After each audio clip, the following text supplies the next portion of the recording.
Samsung, proud sponsor of TechBusters. If you want to have a successful technology product, name it after a fruit, as Apple and BlackBerry have, and definitely make it the right size so that people can describe it as credit card sized. And that's what's happened with the Raspberry Pi, which is a quite remarkable little computer that, if you can see in my hand, is literally the size of a credit card. But it is a fully functioning computer. In fact, it uses the same ARM Qualcomm processor that is used in some of the Samsung Galaxy phones. So this is a great little device invented in England to reintroduce a culture of computer programming. And it is such a flyaway, runaway success that the local distributors can barely keep up with it. And we're joined today from local importers, PiFactory, and Peter's going to tell us just why this little device is so utterly remarkable. Well, as you said, it's a computer in the size of a credit card. One of the big advantages of it is its solid-state operating systems on an SD card rather than being on a hard drive. The amount of applications it can be used for with its Linux distro on there, it can be used as a webmail server, an email server, even a PBX.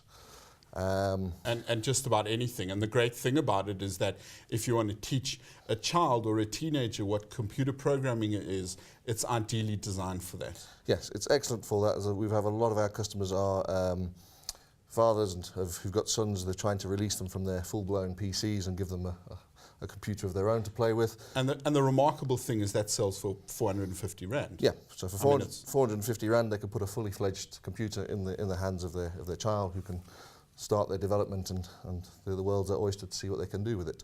Indeed, and in case you're concerned about it getting damaged, there's this clever little plastic box that fits it in perfectly.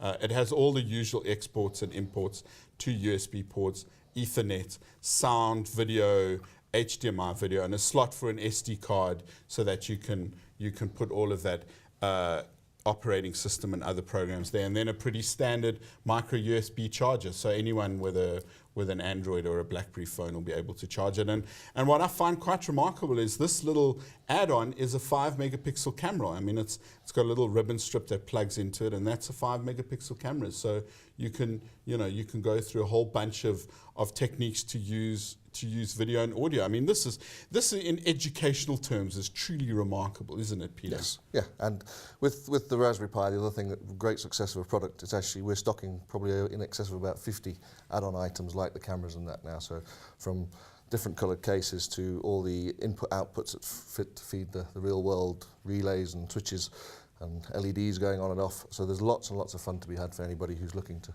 sort of develop in hard code. I mean, when I was a kid, like electronics, basic electronics was about all we could muster. I got a circuit board and I welded on LEDs and a little light switch. And I mean, that's really all we could do.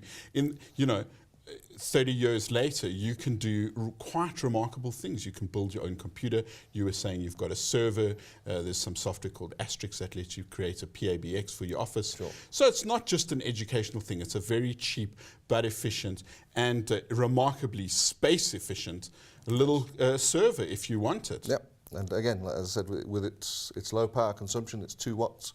In things like the PBX and that, it's replacing a lot of rack mount servers were in its place before, running 300 watt power supplies. Hard drives are crashing. It replaces all that. So it's got a lot of commercial applications as well, and the innovative South Africans are using it massively for all sorts of projects in the commercial space as well as education. Well, there you have it. Credit card sized, named after a fruit. We are expecting even greater things from the Raspberry Pi in later editions.